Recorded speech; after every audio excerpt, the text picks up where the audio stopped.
Captain Jake Morrison stood on the bridge of the USS Liberty, watching the morning sun rise over the Pacific Ocean. It was supposed to be a routine patrol mission. The crew was relaxed, drinking coffee and talking about their families back home. Everything seemed normal until the radar operator started screaming, "Captain, something big is coming from space." "Multiple contacts, sir." Jake rushed to the radar screen. What he saw made his blood freeze.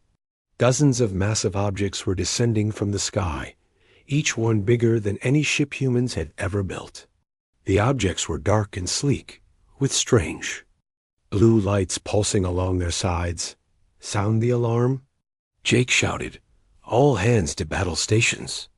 The ship's alarms blared as sailors ran to their positions. But Jake knew their weapons would be useless against whatever was coming.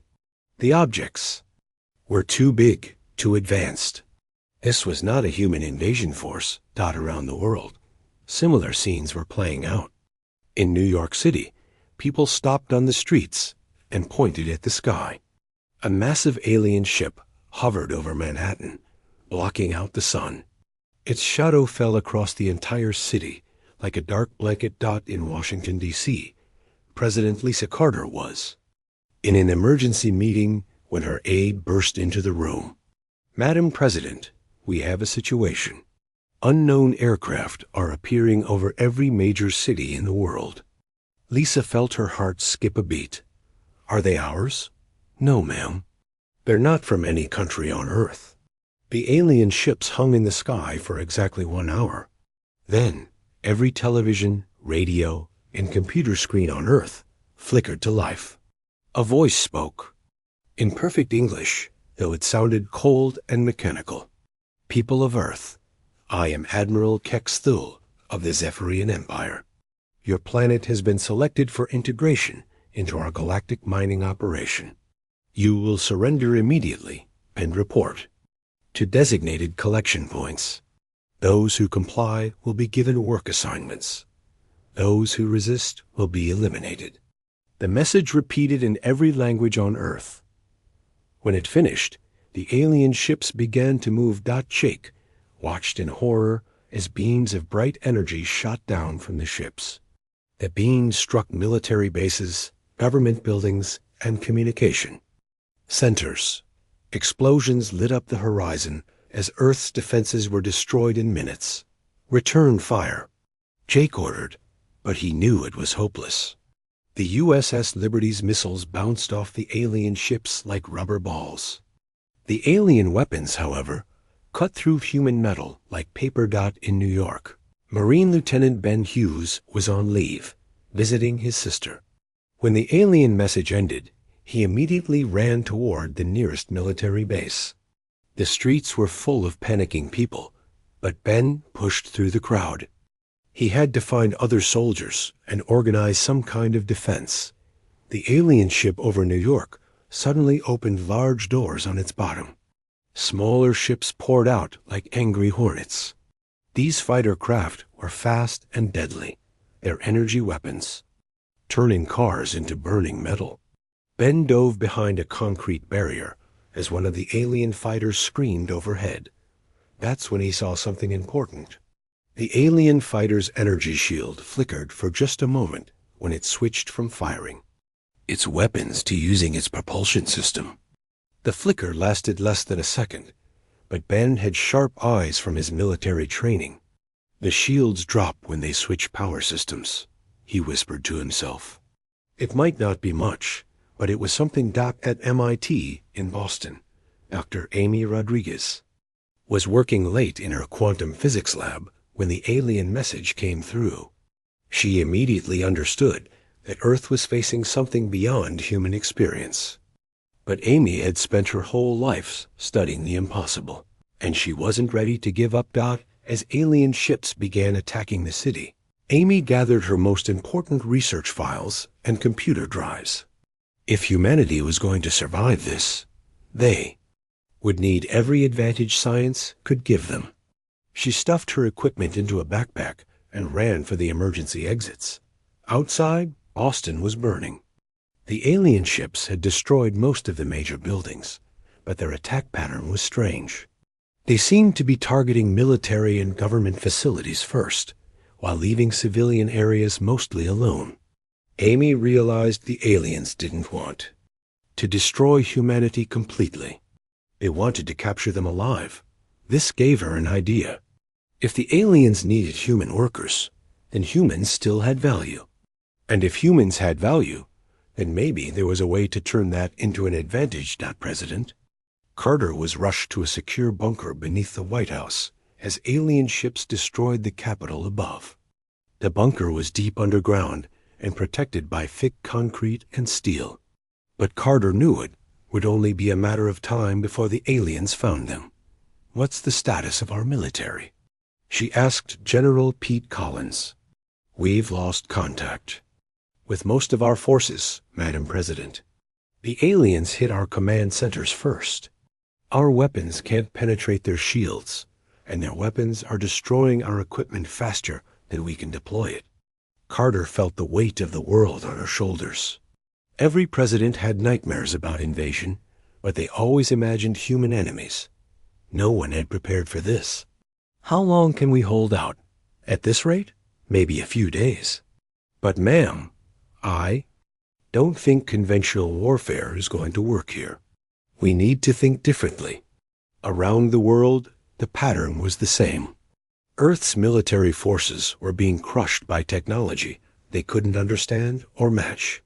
Cities fell one by one as alien forces landed and began setting up control centers. But humans are stubborn creatures. In small towns and hidden places, people began to organize. They couldn't fight the aliens directly, but they could hide. They could watch.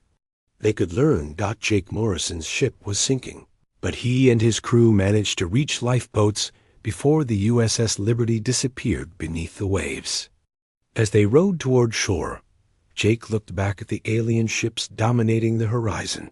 "This isn't over," he said quietly. "We'll find a way to fight back."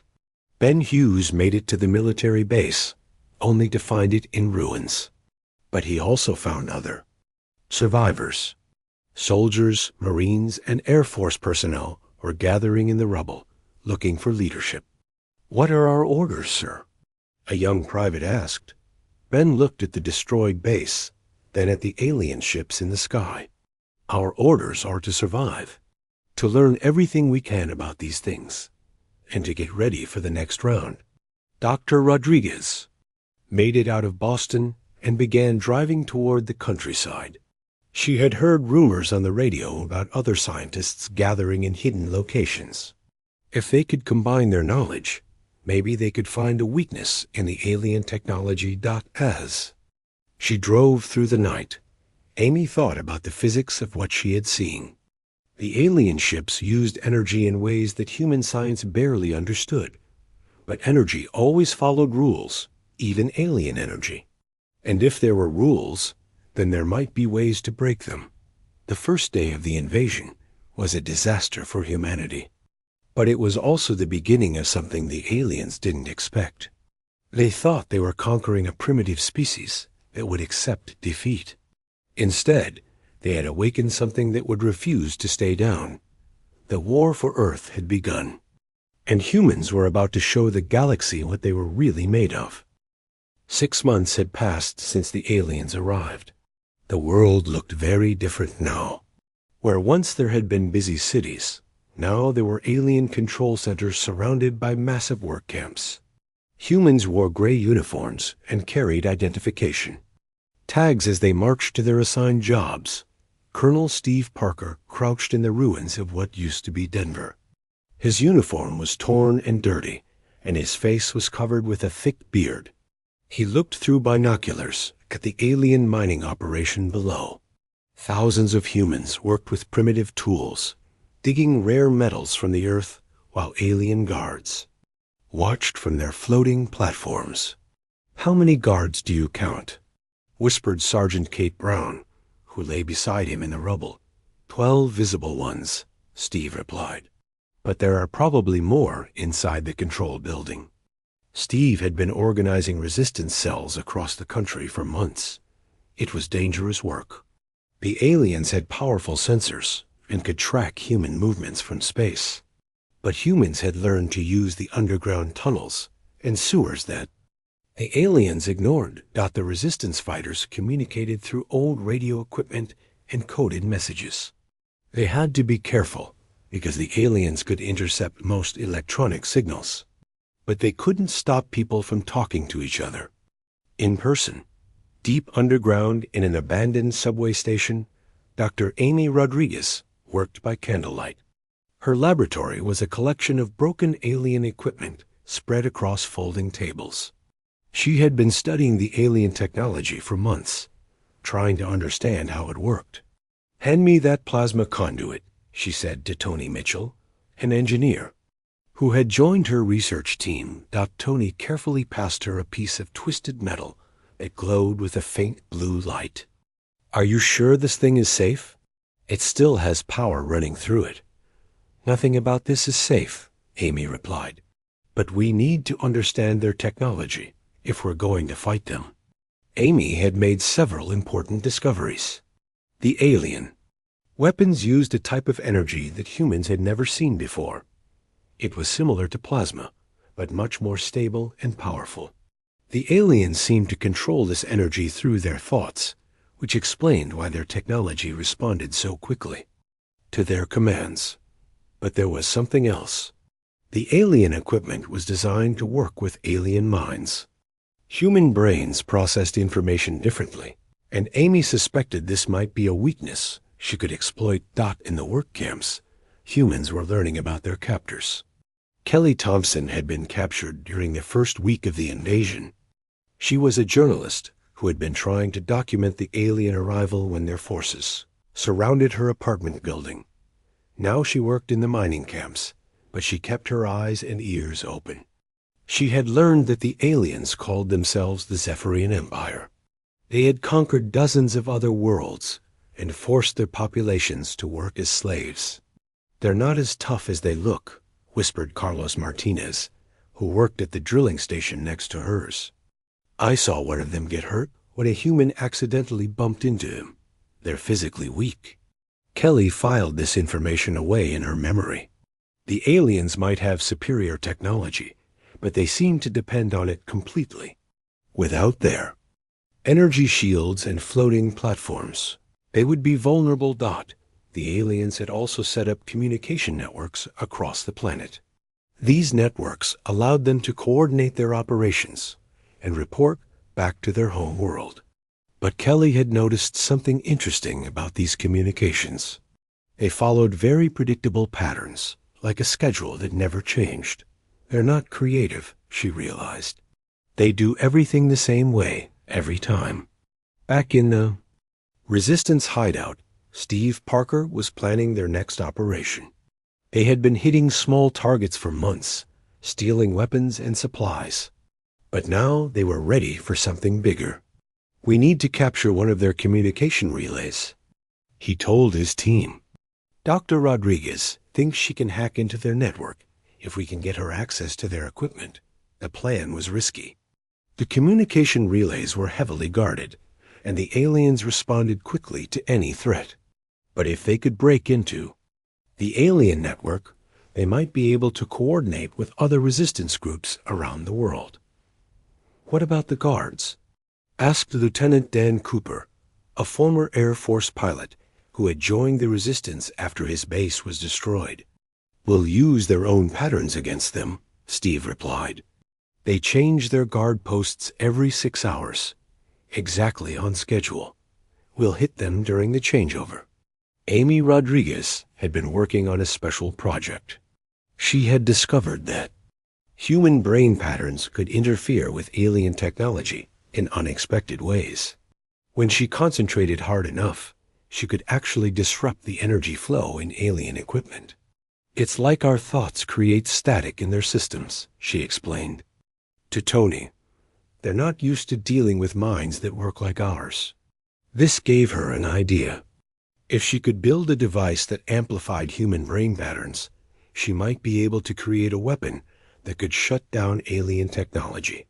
It would be the first human weapon that could actually hurt the aliens. but she needed better equipment and more power. The Resistance hideout had limited resources, and Amy was working with salvaged parts and stolen alien technology. She needed to get her hands on a complete alien power system. The Resistance strike team moved through the city sewers in complete darkness. They had memorized the route and practiced it dozens of times. Above them, alien patrols moved through the streets, their energy scanners sweeping back and forth. Steve Parker checked his watch. In 15 minutes, the alien guards would change shifts at the communication relay. That would give them exactly 3 minutes to get inside before the new guards arrived. "Remember," he whispered to his team, "we get in, we get the equipment, and we get out. No heroics." The team reached the access point beneath the communication relay. It was a small building that hummed with alien energy. Cables and antenna arrays covered the roof, sending signals to alien forces around the world. Exactly 0300 hours. The alien guards began their shift change. Steve's team moved fast, cutting through the building's security systems and slipping inside. The interior was filled with alien technology that pulsed with blue light. "There," Tony pointed to a control console. "That's what Dr. Rodriguez needs." They worked quickly, disconnecting the alien equipment and loading it into their packs. The technology was lighter than human equipment, but it was also more complex. They had to be careful not to damage it. Just as they finished, alarms began blaring. Throughout the building, the aliens had discovered the break-in. "Move!" Steve shouted. The team ran through the building as alien guards rushed toward them. Energy blasts filled the air, burning holes in the walls. But the humans were fast, and they knew the buildings layout from their reconnaissance. They made it to the sewers just as alien reinforcements arrived.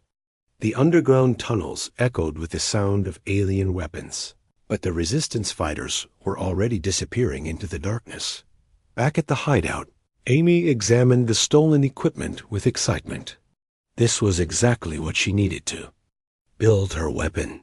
The alien control systems were more advanced than anything she had seen before. "With this, I can create a device that will shut down their shields," she told the others. "But it will only work at close range, and it will take time to build." "How much time?" Steve asked. "At least a month, maybe more. And I'll need help from other scientists." "Are there any other research teams in the Resistance?" Steve smiled. "Actually, there are. We've been in contact with groups in Chicago, Atlanta, and Los Angeles. They all have scientists working on similar projects."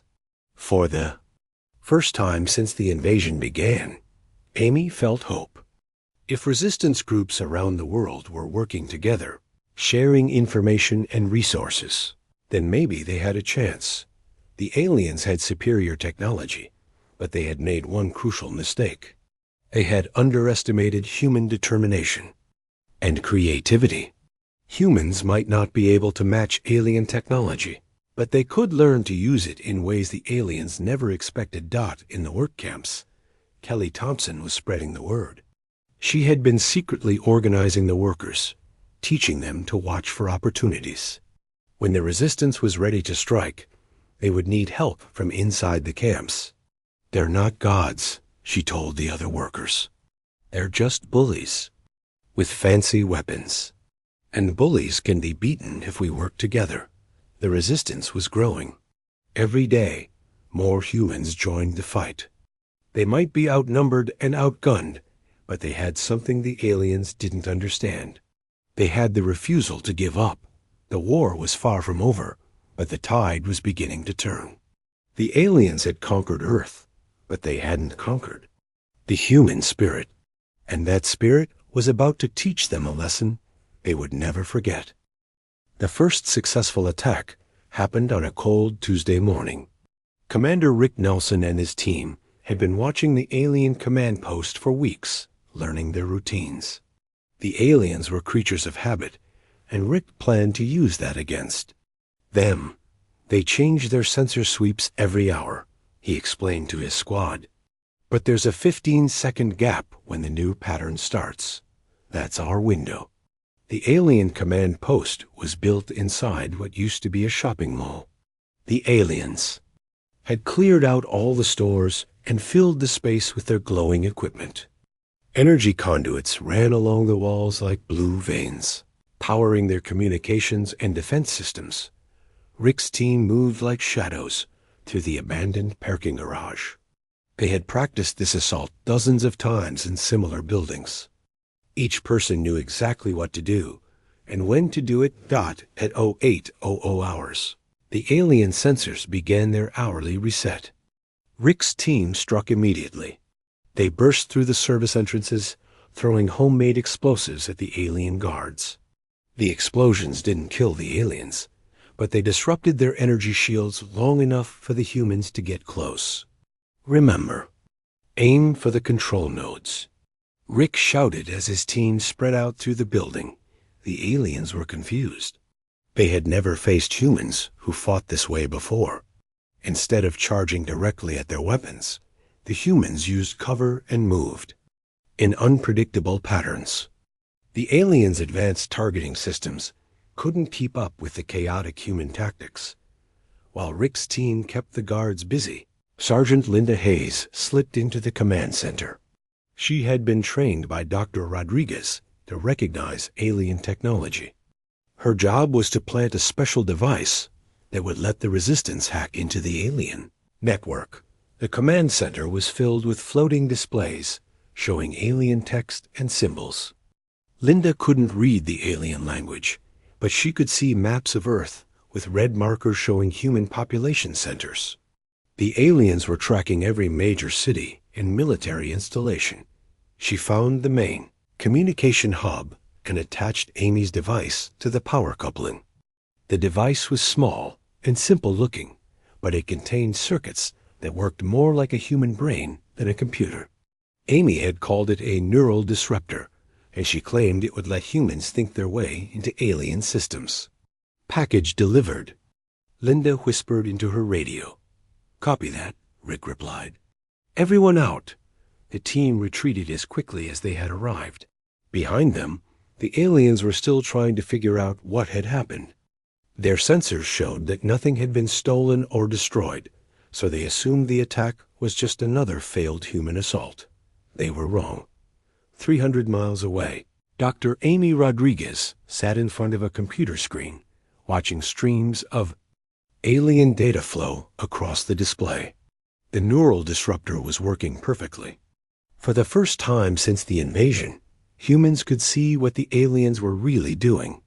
This is incredible, she whispered to Tony Mitchell, who was recording everything on their salvaged equipment.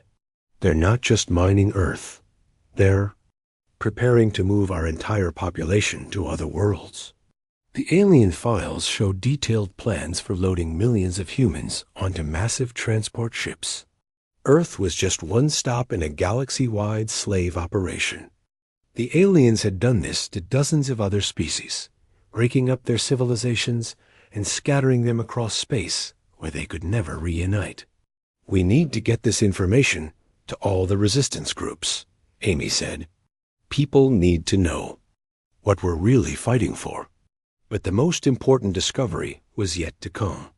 As Amy dug deeper into the alien files, she found technical specifications for their weapons and ships. The aliens' technology was advanced, but it was also predictable. Everything followed the same basic design patterns. Look at this, she showed Tony a schematic for an alien fighter ship. They build everything the same way. Same power systems, same control interfaces, same defensive patterns. It's like they never learned to innovate. Tony studied the diagrams carefully. If we can figure out how to build weapons that work like their technology, we might be able to fool their targeting systems. This was the breakthrough they had been waiting for. Amy immediately began designing new weapons that used alien power. Sources but operated on human principles. The result was technology that was part human creativity and part alien science. Meanwhile, Other resistance groups were making their own discoveries. In Chicago, a team led by Dr. Paul Jackson had learned to modify alien vehicles. They couldn't fly the ships yet, but they could make them run on the ground like fast cars. In Los Angeles, Captain Susan Clark had found something even more valuable. She had discovered an alien fighter ship that had crash-landed in the desert. The ship was damaged, but not destroyed, and Susan was a skilled pilot who had flown everything from helicopters to experimental jets. "If I can figure out how to fly this thing," she told her mechanic, Bobby Martinez, "we might have our first real air support." The alien fighter was sleek and beautiful, with smooth curves and no visible weapons. But Susan knew the weapons were there, hidden inside the ship's hull. The aliens built their technology to be elegant and efficient, working with captured alien manuals and help from Dr. Rodriguez over the radio. Susan slowly learned to operate the ship's systems. The controls were designed for alien hands, but they responded to human thought patterns in unexpected ways. "It's like the ship is reading my mind," she reported during her first successful flight. "When I think about turning left, it turns left. When I think about going faster, it speeds up." This was another piece of the puzzle. The aliens' technology was designed to respond to mental commands, but human minds work differently than alien minds. Where aliens thought in straight lines, humans thought in curves and spirals. This made human-operated alien technology unpredictable and hard to counter. The Resistance began sharing all their discoveries through the hacked alien network. Scientists in Europe reported that they had learned to make human-alien hybrid weapons. Fighters in Asia had discovered how to jam alien sensors using modified radio equipment. For the first time since the invasion, humans around the world were working together with a common purpose. The aliens had accidentally created exactly what they had tried to prevent: a united human resistance with access to advanced technology. The aliens began to notice that something was wrong. Their routine operations were being disrupted by humans who seemed to know exactly when and where to strike. Equipment was being stolen, and their communication systems were experiencing strange glitches. Admiral Kextul called a meeting of his senior commanders. "The human resistance is becoming more organized," he announced. "They are beginning to pose a threat to our operations." "Impossible," replied Commander Vextar. "Humans are primitive. They have no technology that can match ours, and yet they continue to strike our installations with increasing success," Kexthal pointed out. "They seem to know our patrol schedules and defensive patterns." The aliens decided to increase their security and crack down harder on human populations. They began moving more guards to their installations and started searching human workers more carefully for hidden weapons. But this only made the humans more determined. In the work camps, Kelly Thompson was organizing a network of information gatherers. Every human worker was now a potential spy, watching the aliens and reporting their observations to the Resistance. "They're scared," Kelly told her fellow workers. "Have you noticed how they've doubled their guard patrols? They're not acting like conquerors anymore. They're acting like occupiers who know they're in hostile territory." The Resistance was growing bolder. Rick Nelson's team began hitting larger targets, using their hybrid weapons to disable alien equipment. Susan Clark's growing squadron of captured alien fighters began challenging alien air patrols. But the biggest change was in the humans themselves. 6 months of oppression had taught them to work together in ways they never had before. People who had never been soldiers were learning to fight. Scientists who had never left their laboratories were building weapons in hidden bunkers. Dr. Rodriguez completed her first major hybrid weapon, a device that could temporarily shut down alien energy shields. It was about the size of a rifle, but it worked more like a focused electromagnetic pulse. When fired at alien equipment, it would disrupt their power systems for several minutes. "We call it the disruptor," she explained to the resistance leaders during a secret meeting. It won't destroy their equipment, but it will give us a window to attack with conventional weapons. A first field test of the disruptor was scheduled for the following week. Rick Nelson's team would use it to attack the main alien supply depot outside Denver. If it worked, they would have proven that human ingenuity could overcome alien technology. But the aliens were preparing their own surprise. They had been monitoring human communications more carefully, and they had begun to suspect that their own network had been compromised. Admiral Kexthul was planning a massive volley crackdown that would crush the human resistance once and for all. The stage was set for the first real battle between humans and aliens on equal terms. The aliens had superior numbers in technology, but the humans had something that couldn't be measured or programmed: the absolute refusal to accept defeat. In hidden bunkers and secret laboratories across the world, humans were preparing for the fight of their lives. They had 2 years after the invasion began, General Matt Williams stood in a hidden command center deep beneath the Rocky Mountains. The room was filled with computers, radio equipment, and tactical displays showing the positions of resistance forces around the world. This was the moment they had all been preparing for. "Operation Prometheus is a go," he announced to the assembled commanders. "Every resistance cell on the planet will attack simultaneously. We have one chance to capture their command ship and take this fight to their home world." The plan was ambitious, beyond anything humans had ever attempted. Instead of just driving the aliens off Earth, they intended to steal the aliens' most advanced technology and use it to liberate the entire galaxy. It was the kind of plan that could only come from a species that had never learned to accept defeat. Jake Morrison, now a colonel in the Resistance, looked at the tactical display showing alien positions across North America. "The Denver installation is our primary target," he said. "Intelligence suggests their main command ship is hidden beneath the mining complex. What about casualties?" Asked Dr. Rodriguez, who had been promoted to the Resistance's chief science officer. "They'll be heavy," Matt replied honestly. "But if we succeed, we'll save billions of lives across the galaxy. The aliens have been enslaving other species for centuries. It's time to end their empire." The Resistance had grown far beyond what anyone had imagined possible. What started as small groups of survivors had become a global military force equipped with hybrid human-alien technology.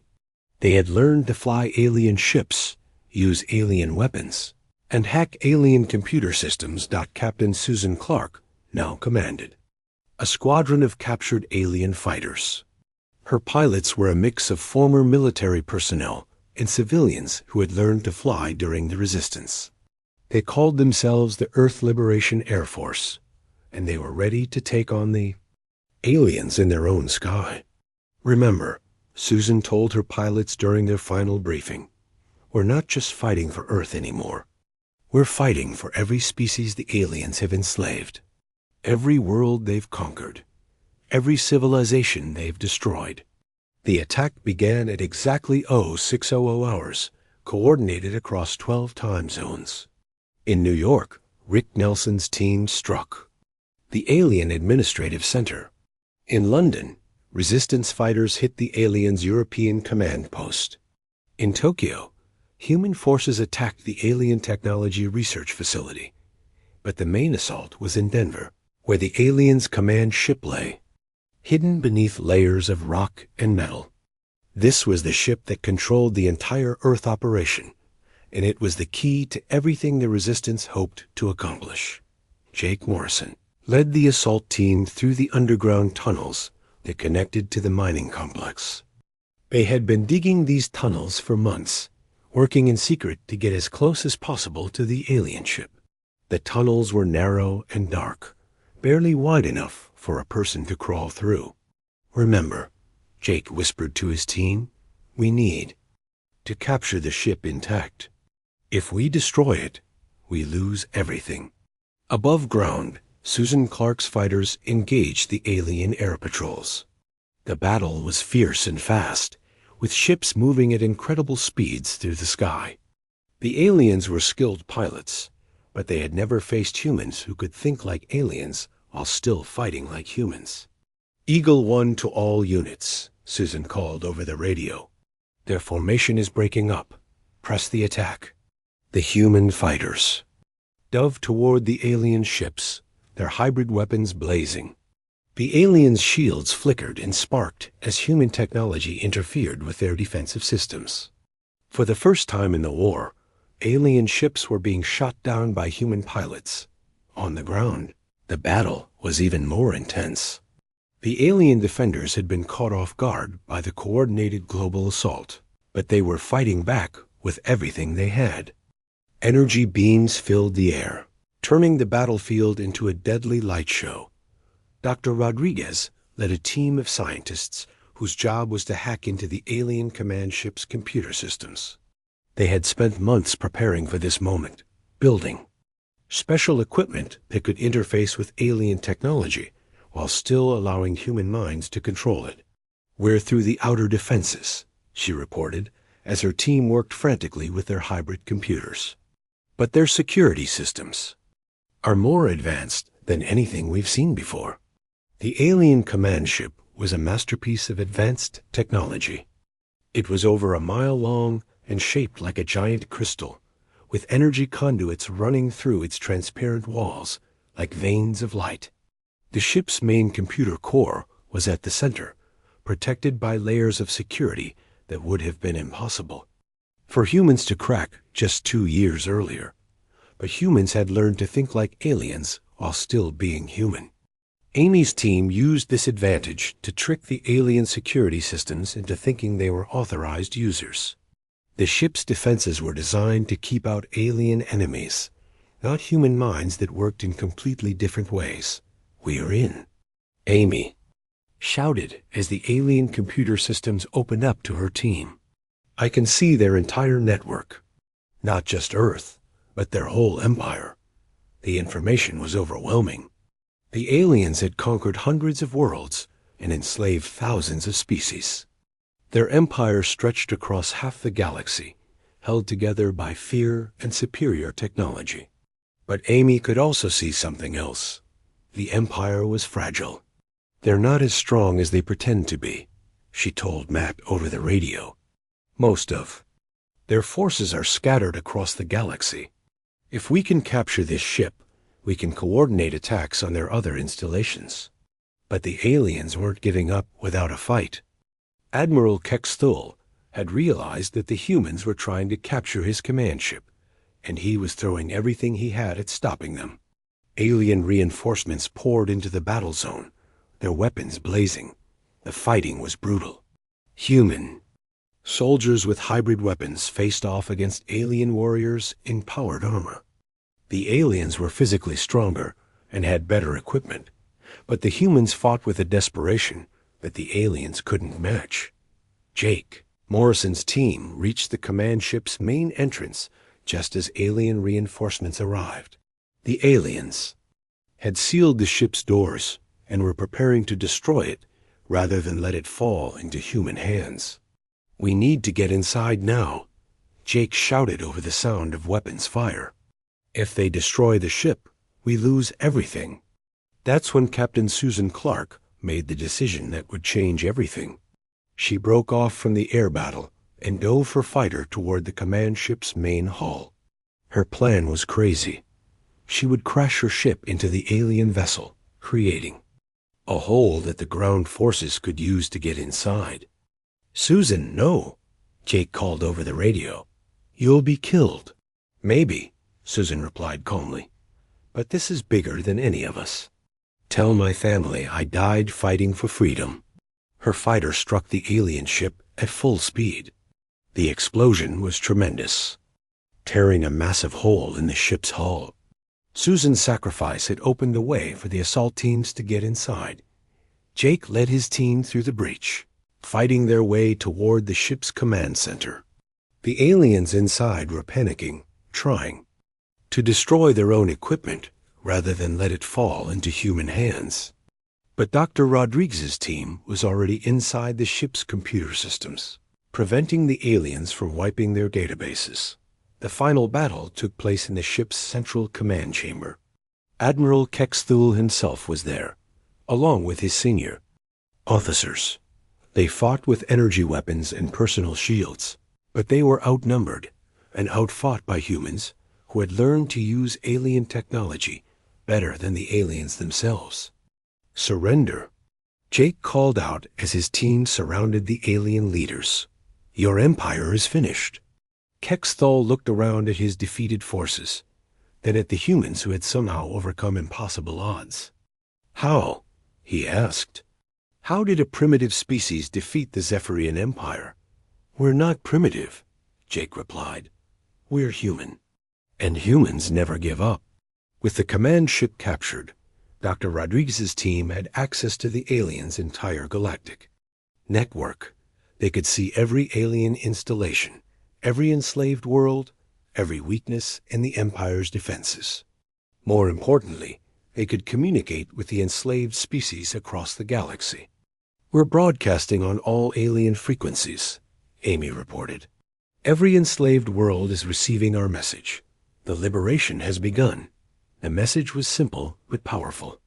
Earth had shown that the aliens could be defeated. Human technology and human determination had broken the chains of oppression. Now it was time for every enslaved species to rise up and claim their freedom. Across the galaxy, the response was immediate.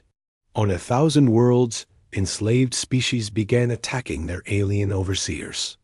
The Zephyrian Empire, which had seemed invincible for centuries, suddenly found itself fighting rebellions on every front. The aliens had made a fatal mistake. They had assumed that conquest was permanent, and enslaved species would never find the courage to fight back. But humans had shown them that freedom was more powerful than any technology. The battle for Earth was over, but the war for the galaxy was just beginning. And humanity, the species that had been marked for slavery, was now leading the fight for universal liberation. The human fleet emerged from hyperspace at the edge of the Zephyrian home system. Admiral Lisa Carter, the former president who now commanded the liberation forces, stood on the bridge of the captured alien flagship. Around her, dozens of other ships flew in formation. Some were captured alien vessels. Others were human ships upgraded with alien technology. All ships, this is Admiral Carter, she spoke into the communication system. Today we end 1,000 years of oppression. Today, we show the galaxy that freedom cannot be stopped. The Zephyrian homeworld was a massive planet covered in gleaming cities and industrial complexes. From space, it looked beautiful and peaceful. But Lisa knew that this beauty had been built on the suffering of countless enslaved species. The time had come to settle that debt. Admiral, called Commander Ben Hughes from the tactical station, we're receiving signals from across the galaxy. The liberation movements on over 300 worlds have begun their attacks. Lisa smiled. This was exactly what they had planned. While the human fleet attacked the Zephyrian home world, enslaved species everywhere would rise up against their oppressors. The aliens would be fighting on 1,000 fronts at once. Dr. Amy Rodriguez worked frantically at her computer station.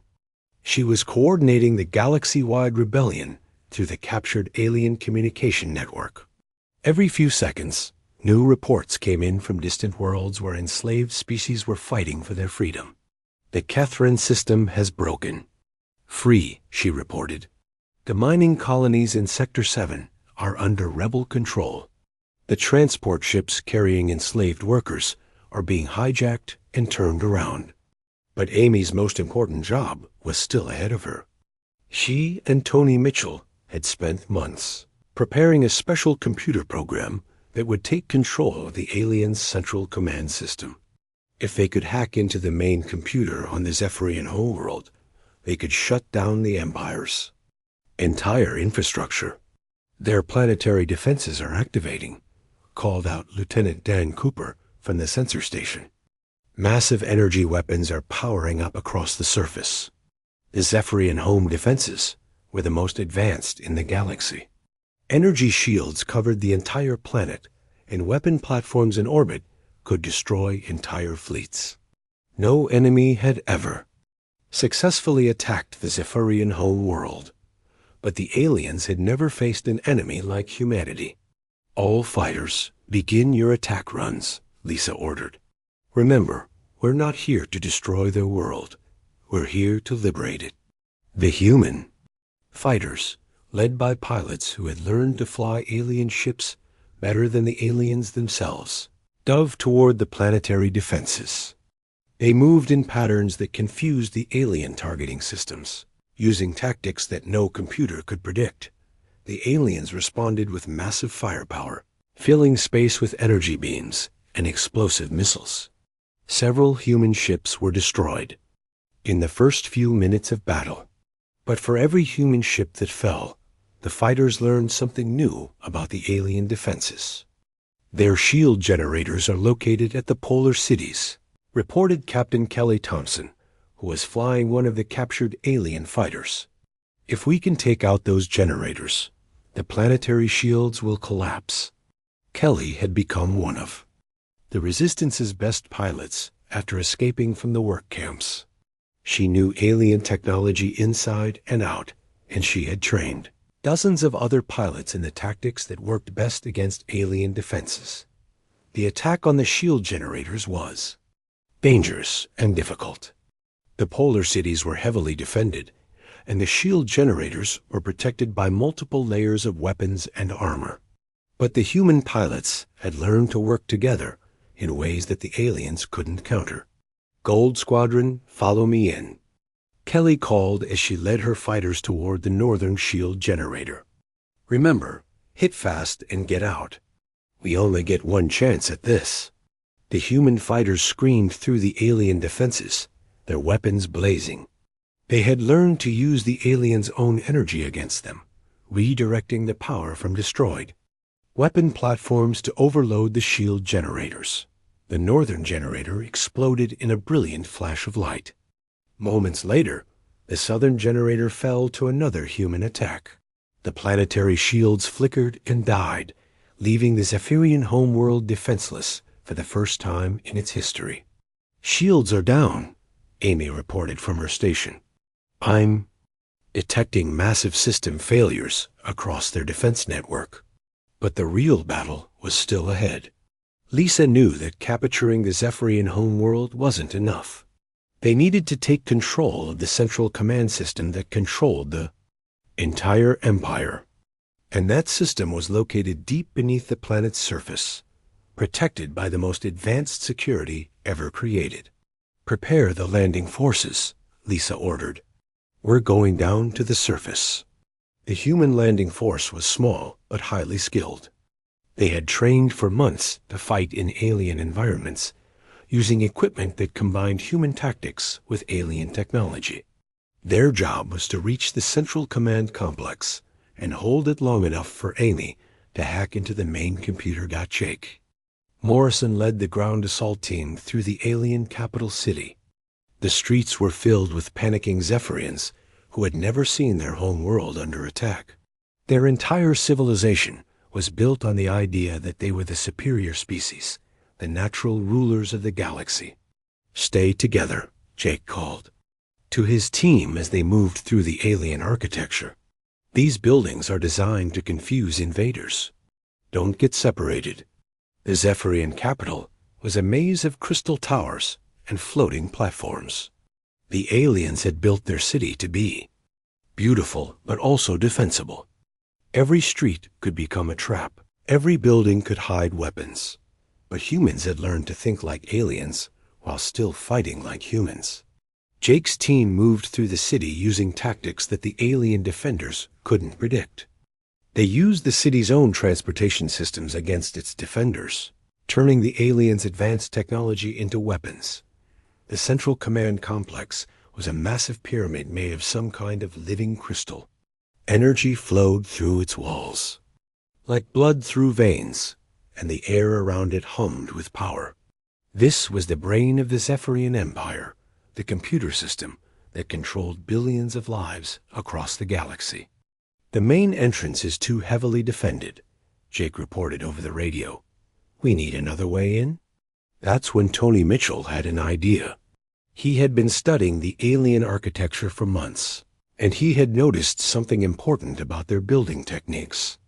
The aliens always built their most important structures with emergency access tunnels, hidden passages that could be used to escape in case of attack. There should be maintenance tunnels beneath the pyramid, he told Jake over the radio. The aliens always build backup systems for their critical facilities. Jake's team found the hidden entrance and fought their way through the underground tunnels. The passages were filled with alien security systems and automated defenses, but the humans had learned to turn alien technology against itself. They reached the main computer chamber just as Amy finished preparing her hacking program. The chamber was enormous, filled with floating displays and control panels that pulsed with alien energy. At the center was the main computer core, a crystal formation that seemed to contain entire galaxies of information. I'm uploading the Liberation program now, Amy said as she connected her equipment to the alien computer. This will take everything we've learned about alien technology and use it to free every enslaved world in the galaxy. The alien computer system fought back, trying to stop the human program from taking control. For several tense minutes, it was unclear who would win, human creativity or alien technology. Then Amy smiled. We're in. I have complete control of their entire network. With the central computer under human control, the Zephyrian Empire began to collapse. Across the galaxy, the systems that had held the Empire together for centuries suddenly turned against their creators. Transportation networks carried liberation forces instead of alien troops. Communication systems broadcast messages of freedom instead of orders for oppression. On 1,000 worlds, enslaved species rose up with new hope. They had seen that the aliens could be defeated, that freedom was possible. The example of humanity had shown them that even the most powerful empire could fall if people were willing to fight for their liberty. Admiral Kexthal was brought before Admiral Carter in chains. The alien leader looked old and defeated, his proud bearing broken by the reality of his empire's fall. How did you do it? He asked Lisa. How did a single primitive world defeat an empire that had conquered half the galaxy? Lisa looked at the alien who had once threatened to enslave her entire species. We're not primitive, she said quietly. We're human. And humans have something you never understood. We believe that every intelligent being has the right to be free. The Zephyrian Empire officially surrendered 3 days later. The surrender ceremony was broadcast across the galaxy, showing billions of enslaved beings that their long nightmare was finally over. But the humans didn't seek revenge. Instead, they offered the Zephyrians a choice.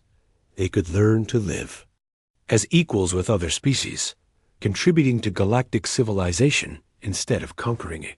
Many Zephyrians, including former Admiral Kexthal, chose to help build the new Galactic Federation that would replace their empire. Dr. Rodriguez was put in charge of redistributing alien technology to all the liberated species. For 2